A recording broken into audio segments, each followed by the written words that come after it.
How about a true road win for 2025 for Indiana basketball? We're back here on the House of Hoosier podcast, brought to you by the Field of 68. He's Ian Plaskoff. I'm Austin Platt. Ian, I haven't seen you in person in quite some time since we're on break for the semester, but it feels like I'm seeing you every day here because we got some fun stuff to talk about. IU picks up a huge 77-71 gutsy win over Penn State at the Palaestra. How you doing? I'm doing well. Lots of snow on the ground here. Happy to be inside, but hey, I'm more happy about what Indiana did yesterday. We're recording this the day after the game in the Palaestra, and I gotta say, I was not feeling too confident, but I was proven wrong, and I'm happy I was because everything that needed to go right went right, and everything that Penn State usually does well, which we'll break down, I'm sure, they just did not. And credit to Indiana, very good win on the road. Now, can we technically call it a true road game because there was a lot of crimson in that in the Palaestra there? I don't know, but hey, a win's a win. It goes down as a true road win, so that's what matters. It's not a neutral site game. It still says at Penn State, even though there's maybe an True. asterisk next to it. But we'll take it. We are not going to complain. First road win of the year. Indiana was really desperate for one of these. We've talked about how Indiana needs, at least three to four of these in Big Ten play to stand a chance at the NCAA tournament, and they got one in just the second time of asking, and a great way to start 2025, building off of that win against Rutgers. The main story in this one, Ian, is Oumar Ballo. Had a great game against Rutgers, followed that up 25 points, 13 rebounds, was dominant once again in the paint. The block at the end on the three-pointer kind of just capped off what was another phenomenal day, considering kind of out indefinitely is the way we're going to describe Malik Renew's injury. So we're going to see a lot of Oumar Ballo, and we hope to see a lot of what we saw on Sunday at the Palaestra. Well, after the last game, we talked about how we hope that Malik Renew's injury wasn't the cause for Ballo and his success. And we saw that after one game, but now after two, I feel like there's a pretty strong correlation. While it may not be the greatest thing, I do think it's helping Oumar Ballo be successful because it's allowing Indiana to play four out. It's keeping the pace up. It's spacing the floor. The shooters are playing better, and everything leads to Ballo playing better on his own on the inside because there's just more room for him to work, and the system, I guess, works for him better. But when you really look at the stats here, 25 points, 13 rebounds on 9 for 15 shooting, 7 of 11 from the free throw line is pretty good for him as well. And then two blocks, did pick up four fouls, but didn't foul out, so it's not the end of the world. And then three assists as well. So this was probably the best game we saw out of Oumar Ballo, maybe since the Gonzaga game. It probably tops that for me.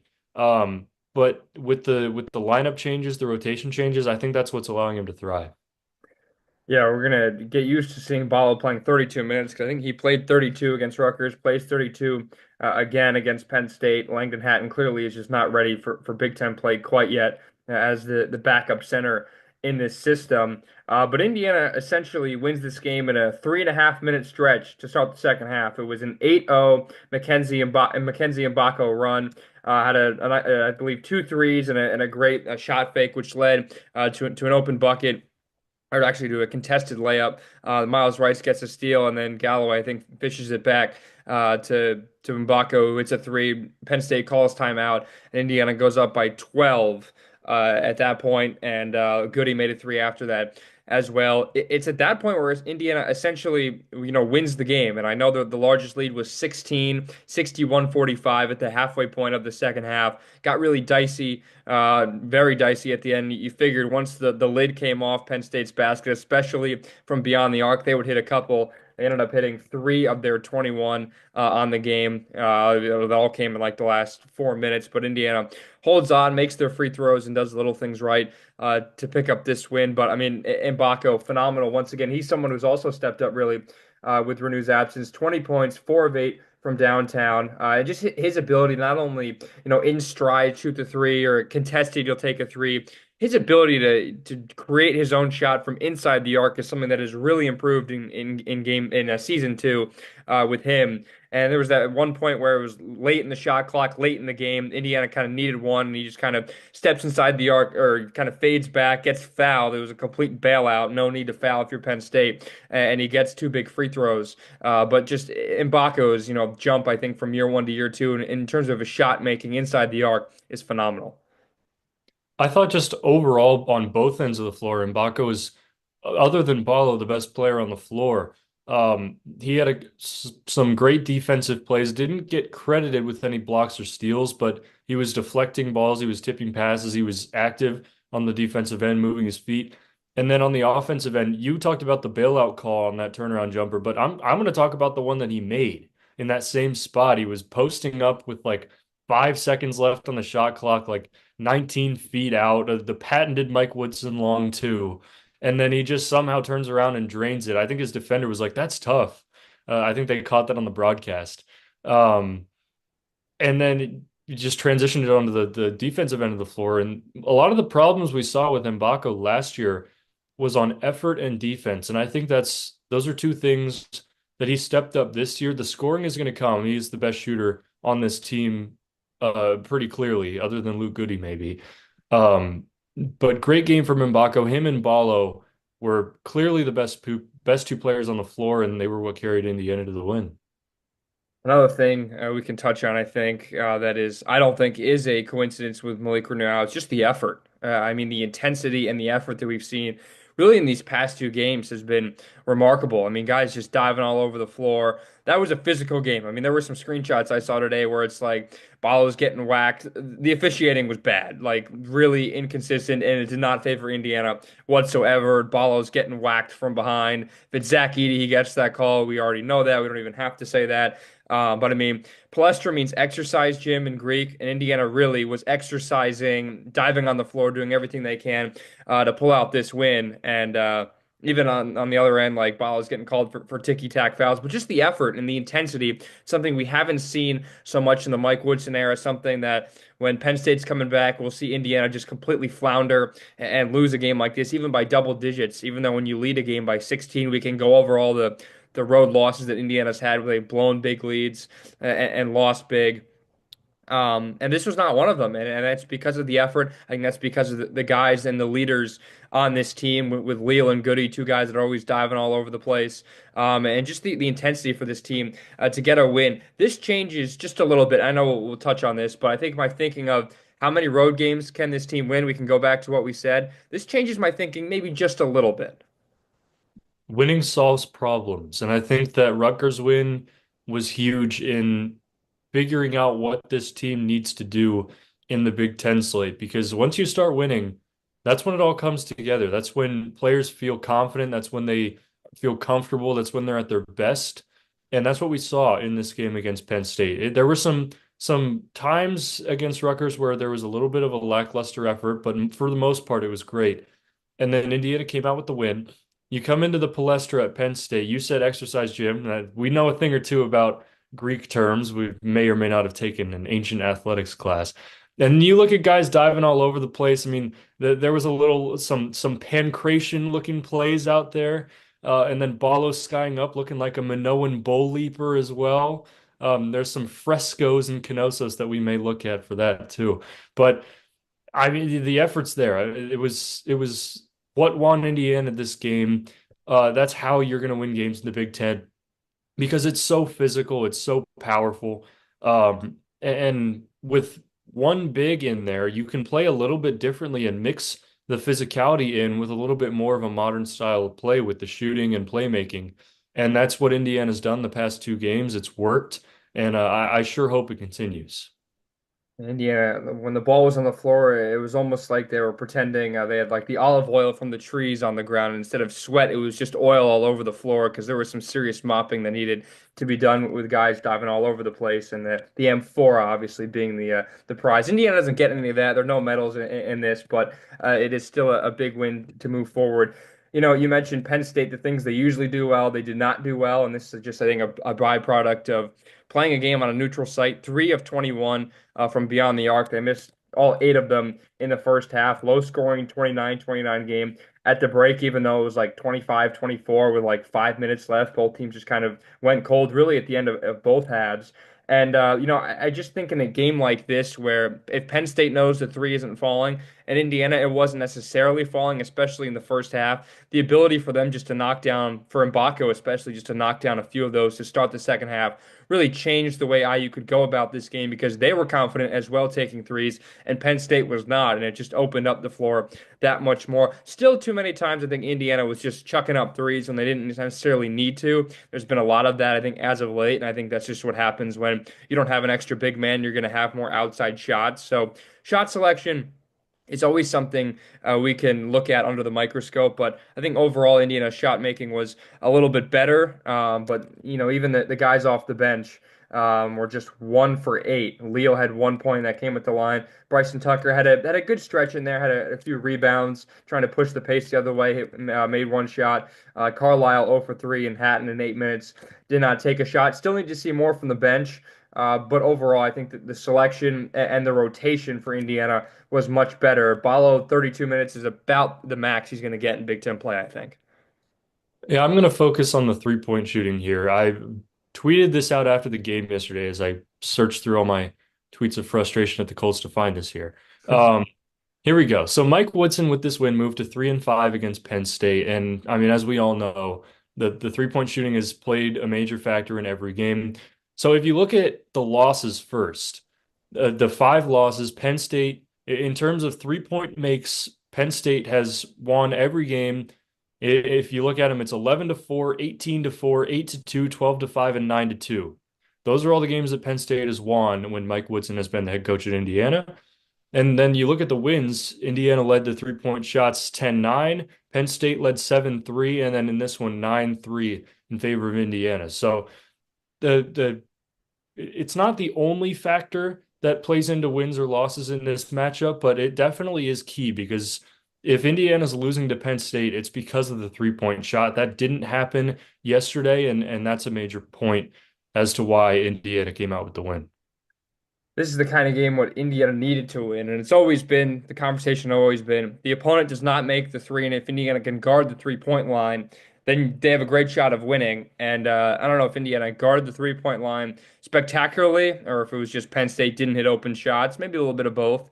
But Indiana really got beat down low in this game. I mean, points in the paint was 52 to 28 in favor of Penn State, which is remarkable. Like Indiana is not the team in the past to just get buried like that in the paint, but it was backdoor cuts, a lot of movement down low that Indiana just could not contain. And it wasn't like guys were getting to the basket that easily. Ace Baldwin Jr., 12 points, all of them, 10 of them were inside the arc, 2 of them at the free throw line. Nick Curran off the bench, 8 of 13. He was really, really good and tough for IU to guard. But I do worry about Indiana's defense in the paint, especially playing 4 out. They're not used to having to worry about, a guard or someone drop back and help in coverage in the painted area, especially when Ballo's on the floor because he takes up so much space himself as the big 7-footer. But 52 points in the paint is not going to win you many games, and Indiana gets lucky with that number to do so because Penn State missed so many shots from beyond the arc.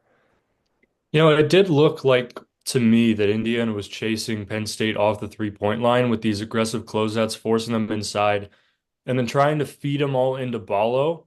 But when you have a lineup with four shooters and Oumar Ballo, they're going to score more times than not when they go in the paint. And that's what happened. And Penn State shot it decently well. I mean, if you take out the three-point makes, that would put Penn State at 26 for 42. So pretty high percentage on the 2-point shots.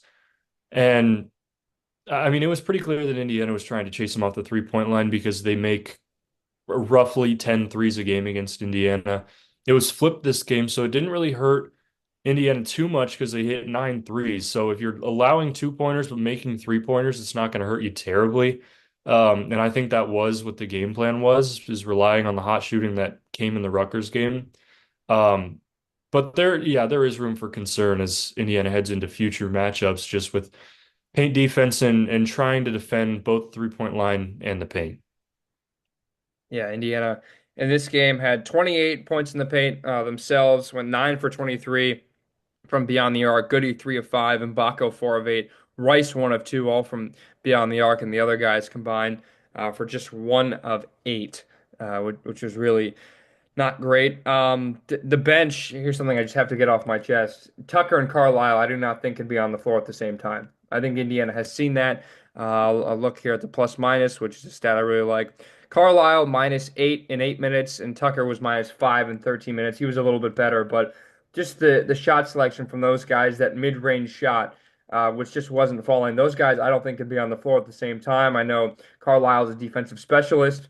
Tucker is not bad defensively for a freshman. He had those good three defensive rebounds. I think it was all in like a one stretch when he was on the floor. So he did a good job crashing the boards. But I just don't think those two guys can be on the floor at the same time just because they're two offensive liabilities. And I'm not going to say it's like having two Gabe Cups on the floor at once, like we saw last year when you're just gonna let him shoot the ball and you're gonna not going to create a play for Gabe Cups necessarily. But I think it's almost the same with Tucker and Carlisle.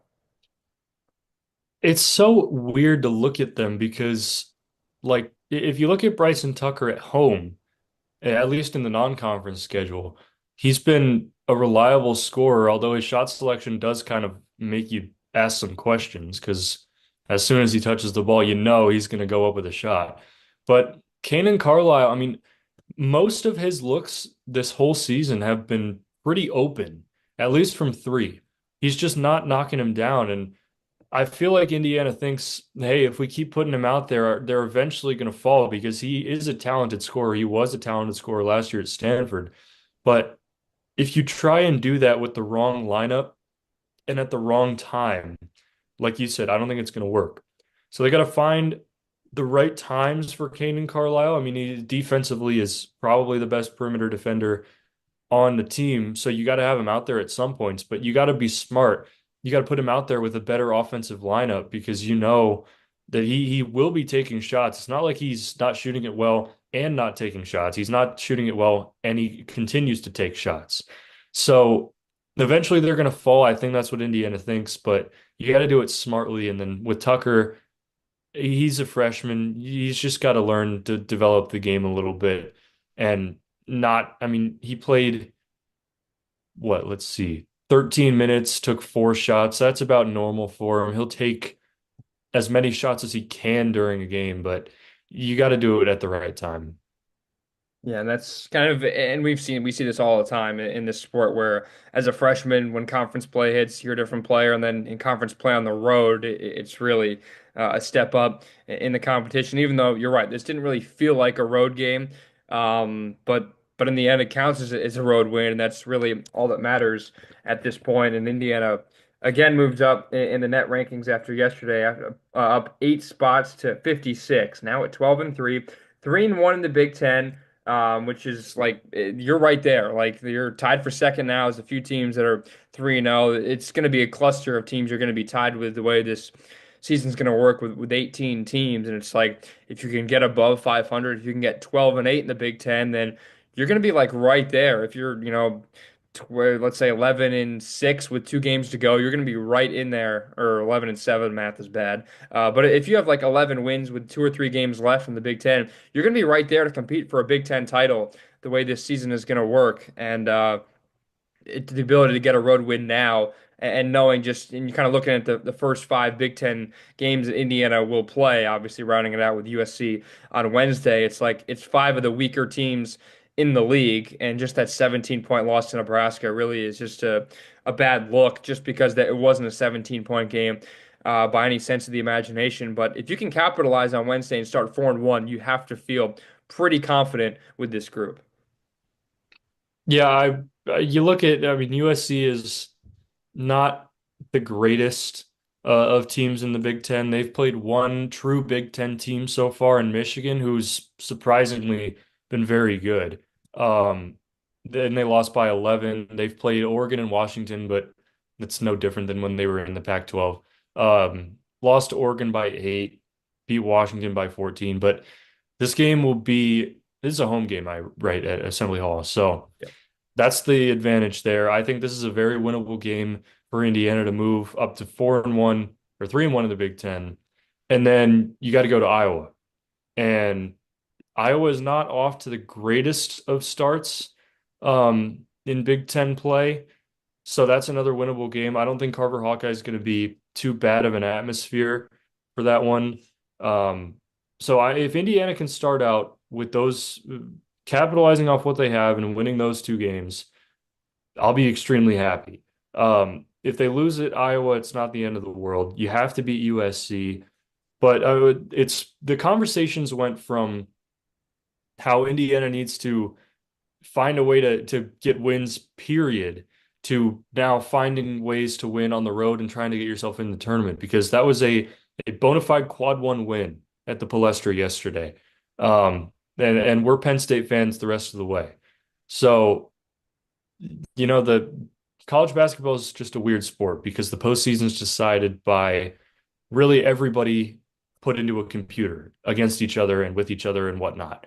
So we don't really know what's going to happen. There's plenty of time left in the season, but Indiana's put themselves in a good spot just with that one win, the win against Rutgers, and then the potential for two more here coming up. They win those two, I'll be quite happy.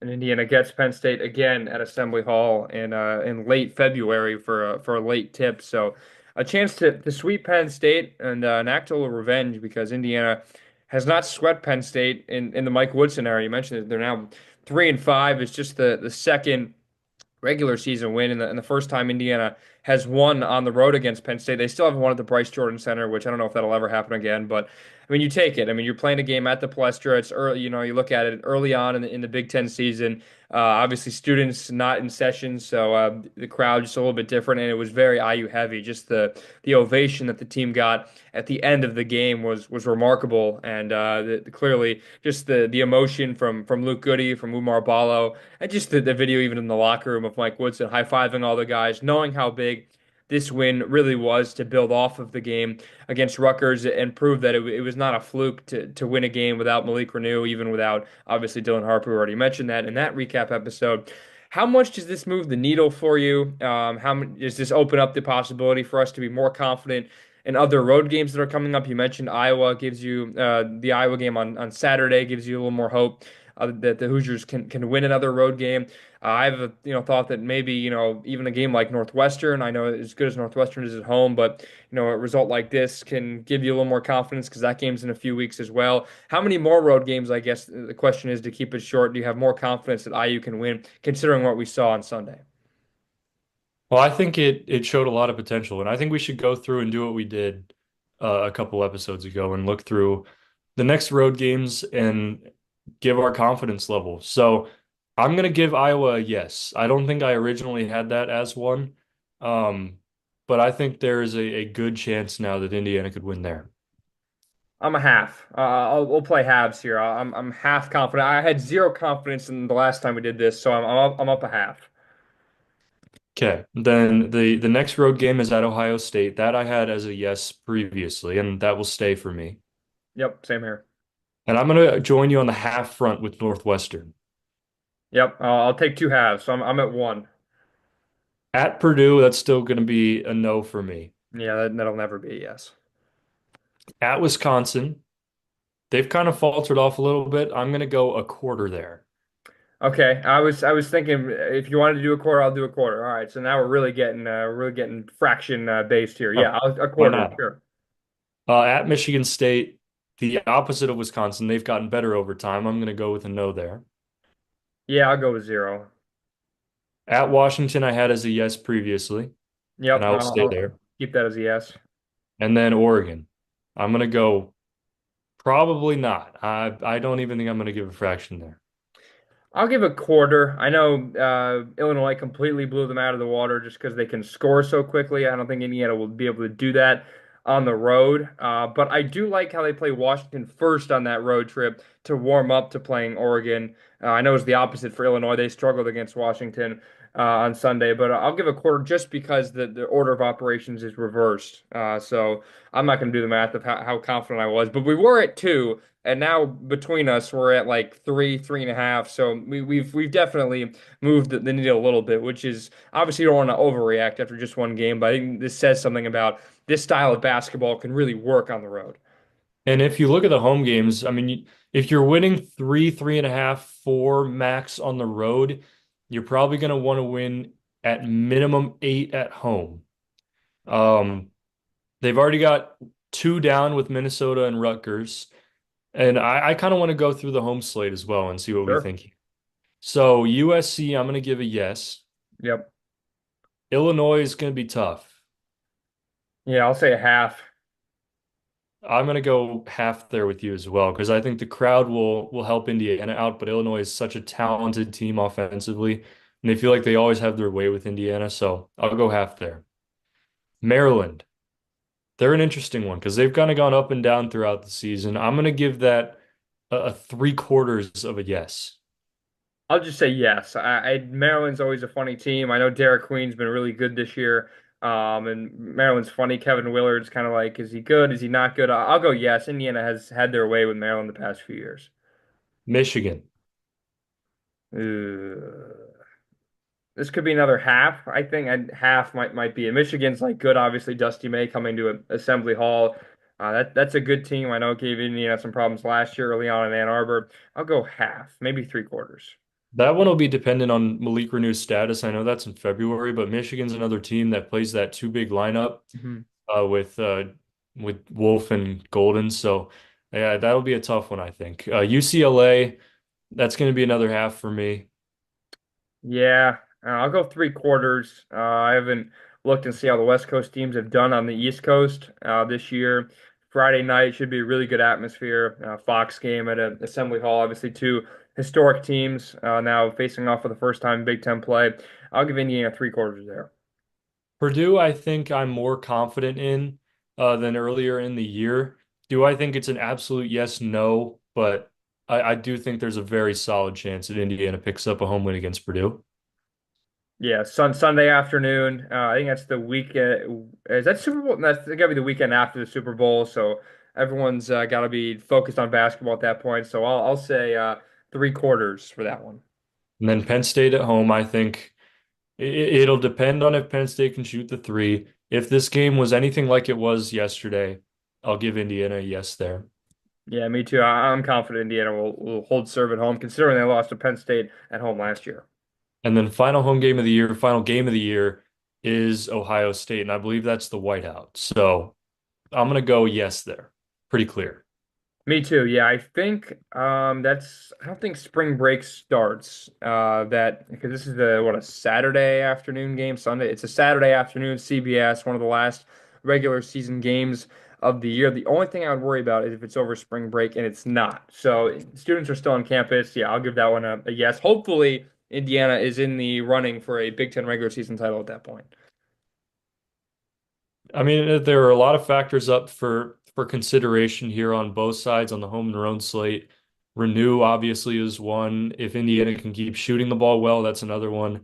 Um, but I'm excited to see how it all pans out. I've been pretty optimistic. That's grown since Indiana's won these past two games, and I think this team is kind of look completely different than what they did earlier in the season, the non-conference, definitely in Atlantis. I don't even want to think about that anymore because that just doesn't look like the same team. So I've been very happy with the changes, the effort level, the want to. It's all been there in these past couple games, and I really hope it continues. Yeah, it's shocking and almost at the same time disheartening that one injury can completely like uncover a complete flaw in the coaching system that Indiana has had, especially with Mike Woodson, and especially with the roster that this team has this year compared to the past few years, and even under Archie Miller, there wasn't this necessarily talent with three-point shooting. There wasn't this emphasis on three-point shooting.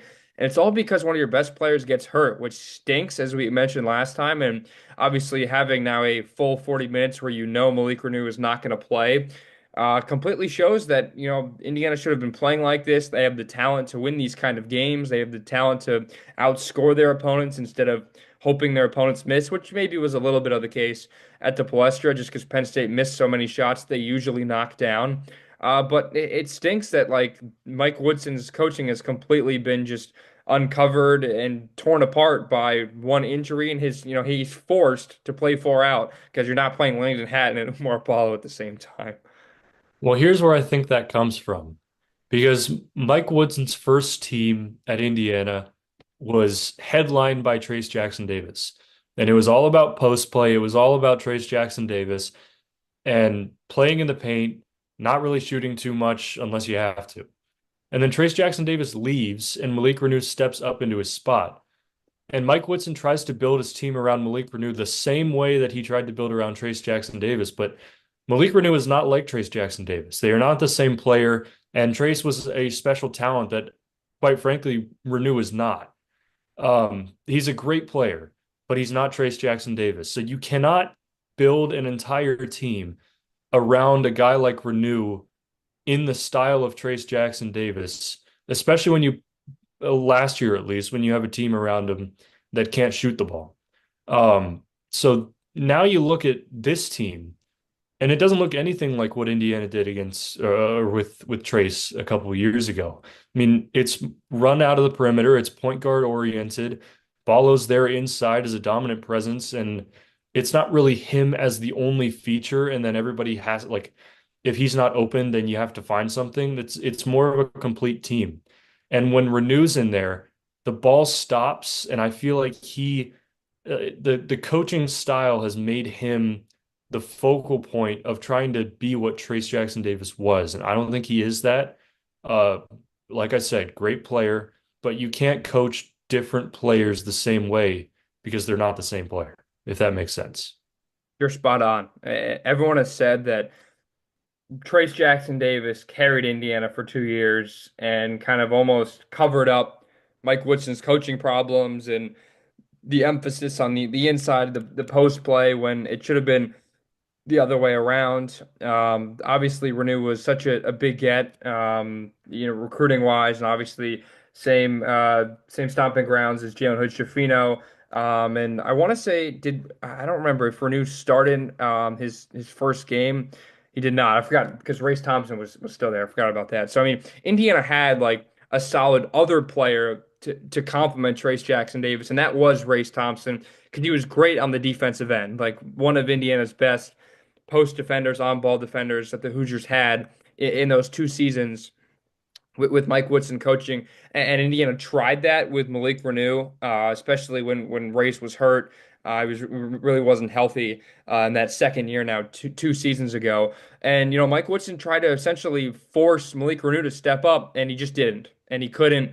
And Indiana, the hope was, okay, we can get 1 year of Reneau kind of under the wing of TJD and Race and have him develop into that center in year two, almost like the way it is for Derek Queen now at Maryland, where he has just stepped into that center role and done a pretty good job. It just wasn't that with Reneau, even though he was such a highly coveted recruit. And that was, obviously they know they need another center. So going out and getting a big guy like Khalil Ware was easy, and we saw the year that he had. But even Reneau had a good year last year. I think he averaged more points compared to Ware, even though obviously you just couldn't stay on the floor because of the foul trouble. You just don't have that this year, and obviously Ballo is so much bigger and different than the way Khalil Ware plays, and requires so much more space for him to move around. Considering um, he's not as quick, and his agility is obviously nowhere near the same as it was as Ware around the basket. But I mean, going up and down the floor, Ballo's great. Like in the first few minutes, you saw Indiana just like football passes down the field, and Ballo can just get his position and get the ball and get the easy dunk or the easy layup. It's just a completely different style. And Trace Jackson Davis essentially carried Indiana to two NCAA tournament appearances when, especially that first year, the Hoosiers didn't necessarily deserve that spot. Obviously, they earned it in the Big Ten tournament, but they went under 500 in a weak conference, really, with an easy schedule in 2021-22. It's not the same this year. It's a completely different team, and with kind of a similar schedule in terms of ease, Indiana's figuring it out quickly that Malik Reneau was not the answer at center, and you have to rely on other guys to get the inside shots and have other guys outside to get the open shot when there's the space opens up. And also, it's not only on the offensive end. You look defensively, and also from the mental and the leadership side of things. And Renew is not the same player as what Trace was. That's what Ware was for. Ware was the defensive presence down there. Um, and that's what Ballo is as well. And then you look at the leadership front, you never really see Ballo or Renew getting too vocal. That's more of the guards in Galloway, Goody, Rice even. And you look back to a couple of years ago, and when Trace was the focal point of both the offensive side and the defensive side and the leadership side, you could notice his presence on all three places, and how he was a leader there. Now, Indiana does have its leaders. Renew's not always very vocal, but it is kind of noticeable that with him out, while it is not great, obviously with an injury, but with him out, we're seeing a lot more energy. We're seeing a lot more effort, some vocal leadership, better play on the defensive end, not as many fouls, and then a more fluid offensive game. So that's not to say that Renew is a bad player or anything of the sort. It's to say that this system that Indiana has right now with one big is working. So we talked about this in the last episode, and I think moving Renew to an accelerated bench role where he gets more minutes off the bench, but you still play one big. You can be the focal point of the bench lineup and have your bench shooters around you. I think that would stretch Indiana's lineup a lot further than what it is now. And I think that would grow the potential of this team because I just don't I don't see Indiana going back to the two big lineup after seeing such a successful showing in these past two. I hope not. I mean, that's what everyone's been saying. Like, you cannot go back to what it was, considering in just 2 games, you've basically uncovered and unearthed a completely different style of basketball, which works. And I don't think the coaching staff will let Mike Woodson go back to what he's used to in his quote unquote bread and butter of the two big lineup. And the fans obviously sure as heck would not welcome that idea. But yeah, it's so much different. I think Renew coming off the bench would also give the other bench guys, I think, a little bit more of a different sense to where they don't have to come off the bench and feel that they need to hit a shot or they need to come up with a big stop or a steal or something like that. It would almost take the weight off the shoulders of guys like Carlisle and Tucker, who maybe feel like right now that when they come off the bench, Indiana's in dire need of a basket or someone's in foul trouble. We saw that with Goody. He picked up 2 quick fouls and both of them were aggressive, trying to dive for a ball on the ground. I don't think either of them were silly by any means, but it was like, you're going over the top to try and grab a loose ball, and it costs you. And to lose a guy like Goody for most of that first half really hurt Indiana, as you can see by the score, only 29 points, and Indiana really struggled in the last 4 minutes. But I think Tucker and Carlisle would benefit from Renew coming off the bench as well, because then they know, all right, they can work with someone who knows how to score down low. You can get a pass if one of them tries for that mid-range shot, fakes it, and then an alley-oop to Renew, or get the ball to him in another way when the attention isn't necessarily on him 100% of the time. I think would go a long way. So I don't think it would only be Renew that gets benefited. I think the other guys that have really struggled shooting the ball would kind of get boosted as well from having Renew kind of on the floor. And you'd be more confident in subbing out three guys out at one time. With Ballo and let's say another guard or two, you take Rice off if he needs a break, if he's going up and down the floor, or if Galloway and Mgbako, any one of those guys, you'd be more confident taking two or three guys out at once instead of now where it's like if you take two or three guys out now with Renew not even in the fold, it's like, oh God, what kind of lineup are we going to see on the floor? I'm going to bring in one more analogy here. Okay. We'll keep it with the Greek theme of the day. So you're the owner of two-horse chariot teams. Okay. You go down to the hippodrome and you have two of your best horses on one team, and then you have another team of horses that just do not get the job done. So if you want to win, you could win first and last, or you could switch one of the best horses from from the better team, put it on the worst team, and then you could still win first, and you could maybe win second or third because say the other horse on the top team is just worlds better than anybody else. So it brings you more depth. It gives you more. You can get more reward, more um, depth out of your what you have because you have the depth. You're just not necessarily using it the right way. So I'd say balance out your chariot teams and control the race the whole way rather than putting them all on one team and then burning out.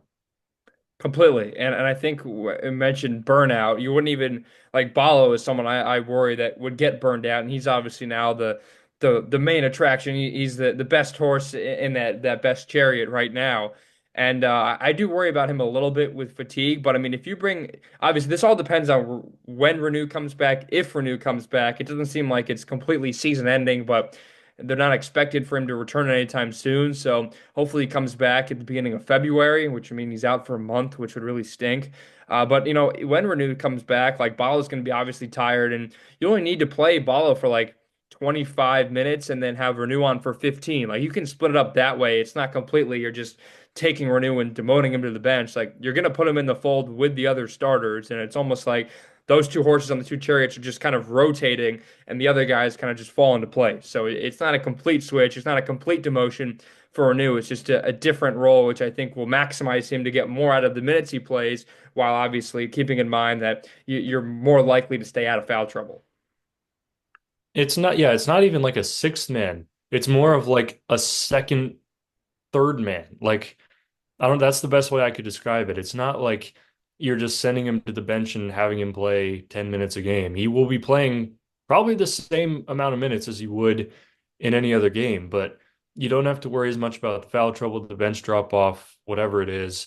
You can still play four out and not have Langdon Hatton on the floor for as much time, and still have a talented big out there on the floor. I personally would like to see it, but I'm not in charge. So You can only be in charge of, I guess, so many chariots. Maybe you're not in charge of both. You can only be in charge of one, and we're doing our best to try and to balance both. Even though maybe we don't own both chariots. Going back to your reference, was your New Year's resolution just to put like a great analogy on every show? I need to step it up then. once you said that, I was like, hey, might as well. So It's there for the we taking. got one every show now. We'll try. USC. You want to do a quick preview on that, or anything else you want to hit on this game? No, we can talk USC. The first thing I think of when I think of USC is can they use Juju Watkins to their advantage? Considering I saw yesterday they beat Rutgers on the women's side by 50 points on the road, which is something you just don't see every single day. No Bronny James on this team, obviously, although they maybe could use him as well. But regardless, USC at the moment 9-5, 1-2 in the Big Ten, 8-3 at home. They have won their only true road game this year. They beat Washington, which really kind of doesn't count because Washington just is really, God, they beat them by 24 points. They lost to Oregon at home by 8. Oregon's kind of a team I don't think we completely know what they're made of yet. They weren't expected to be this good at the start of the year. Maybe they're a little bit overrated now. I know we're recording this right before the AP poll drops. They're obviously expected to drop after that big home loss, and they just squeaked by Maryland as well on Sunday at home. It was like a 4-point win on their home floor, but they lost to Michigan in their last game by 11. This is a team that's kind of at the bottom of the Big Ten right now, not getting too much going. Obviously, having to adapt to playing so much. They have Terrence Williams, the second, who I think is he a Michigan transfer? I'm thinking Terrace Reed. Never mind. But Desmond He Claude is was. their top scorer. I was thinking someone else, right? No, he's a Michigan transfer. Okay, he was. Okay, I was getting that right. Terrence Williams, okay, he was a Michigan transfer, but they had three guys averaging in double figures. Not a lot of ton of guys, names you'd know from past years.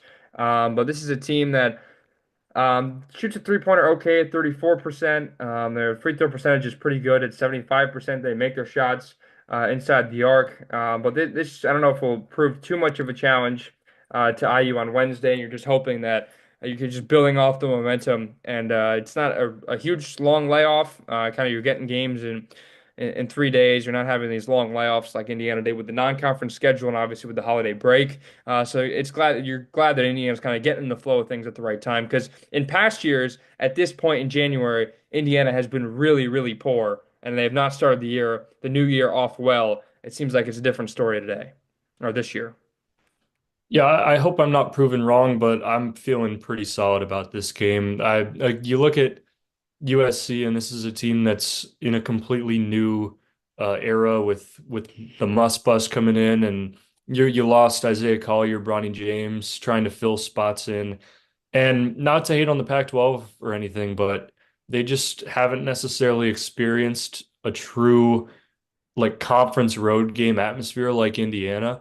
Students will be back, at least some, and Indiana's got all the momentum in the season right now. So I'm not really too worried about this one. I think the crowd will help. I think USC is going to struggle for at least a little bit longer to adapt to Big Ten conference basketball. And it should be, at least my prediction, I'm thinking a 12 to 14 point victory. Yeah, it's at this point where these wins, like the Rutgers game, felt like more than a 10-point win, considering it was like 14 or 15 and Rutgers got some points back. But it felt like more than a 10-point win in this game against Penn State. Indiana really controlled most of the second half, and they were up by 16 with 10 minutes left, and Penn State clawed their way back. So even these games that Indiana's winning, and we've said at times this year where you're kind of winning games. Like at the start of the second half, Indiana was in control. They were in control of that game for all 20 minutes, even though Penn State was clawing their way back. But like you still need to win these games, and winning like the scoreboard indicates to where you're not losing games by more than it should be, like we saw against Nebraska, even against like South Carolina and some of the non-conference games. You're winning these games comfortably, but the scoreboard doesn't show that because you're unable to finish. Yeah, you got to play all the way through. In the Big Ten, like at least you look at Penn State, and it was dominant, like you said, until Penn State started making threes. I think they started out like 0 for 12 or something like that, and then Hicks made one in the corner, and then all of a sudden it was like a 3 point game. So you got to play 40 minutes of basketball. Indiana does struggle with that at times, and kind of laying off a little bit and not keeping the effort level up all the way. But I think with the momentum that Indiana has right now, the success they've had, and also this USC team, I'm not too worried. This is, I think, the first time they're traveling out of the West Coast. They played in a holiday tournament right around Thanksgiving, the Acrisure Classic. I'm trying to figure out where exactly that. Oh, it was in California. Okay, never mind. It was in Palm Springs. So this is the first time that USC is literally traveling out of the West Coast, out of the Pacific time zone, if I'm not mistaken. They played all their games at home, a few neutral sites, and their only road game so far has been Washington. So this is their first trip out of the Pacific time zone, which is crazy to think about. But hopefully that really proves to a benefit for IU. And they played Saturday against Michigan, so they had an extra day to travel, and that's obviously the whole goal of the conference is to give the West Coast teams time to travel when they have to go out east, and that's obviously going to be a theme this year. They play Illinois right afterwards, so you're kind of getting that back-to-back games in the Midwest. So hopefully that turns into an advantage for Indiana. And you mentioned hopefully the students, maybe some of them will come back, even though right now there's a ton of snow on the ground. So hopefully everyone is gets out that shovel and is able to get themselves out of their place so they can actually make the drive to Bloomington and get to the game. But Ian, I guess any final thoughts? Another happy episode. It's a great way to start 2025 on the right foot. A nice, what is it now? Three. Oh, well, I haven't lost since that Nebraska game. So boy, it's a good feeling right now. Yeah, I'm feeling great. My optimism is continuing to grow, and there are still, like, I don't really know how to feel about how Malik Renew being out is kind of correlating. We're not going to go causating yet, correlating to the success of Indiana basketball, but it is certainly something to keep an eye on. But the shooting has been great. The team play has been great. We haven't seen a locker room video in a long time, so that was a pleasant sight to see. And it just feels like there's a newfound hope. I mean, this team wasn't ever really bad to begin with this year. It was just a lot of overreactions. But I feel like Indiana's on the right track, and I'm excited to see what happens in these next few because they're pretty important in setting the tone for the rest of the Big Ten slate.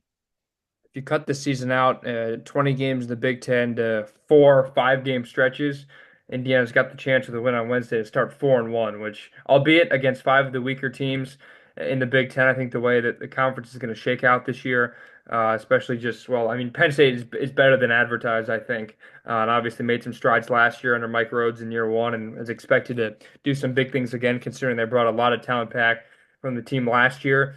But overall, to be able to start 4-1, just the thought of that really gives you so much hope. And the fact that we just started off And the second true road game, whatever quotations, whatever asterisk, whatever you want to put next to it. The fact that the second time of asking, you're able to get that win, the way they did it, and to hold on to that victory, something we haven't seen too much of with Mike Woodson as a head coach, gives you a ton of confidence. So we'll be back on maybe sometime later this week, depending on how the USC game goes. I know you'll be at Iowa on Saturday, giving us some updates. So safe travels out there if we don't talk before then. And obviously follow us on our socials at house_Hoosier on Twitter and follow the Instagram as well. I'll be posting plenty of highlights there. I'll be probably I guess my New Year's resolution is to post more clips on the Twitter. So be sure to keep us a follow and obviously keep up with the rest of the Field of 68 podcast networks around the Big Ten and around the country. For Ian, I'm Austin. We'll talk to you next time in the House of Hoosier. Hoosiers pick up a big road win and advance to 3-1 in the Big Ten and now 12-3 on the year, I think. 12-3, That's right 13 to me. 12-3.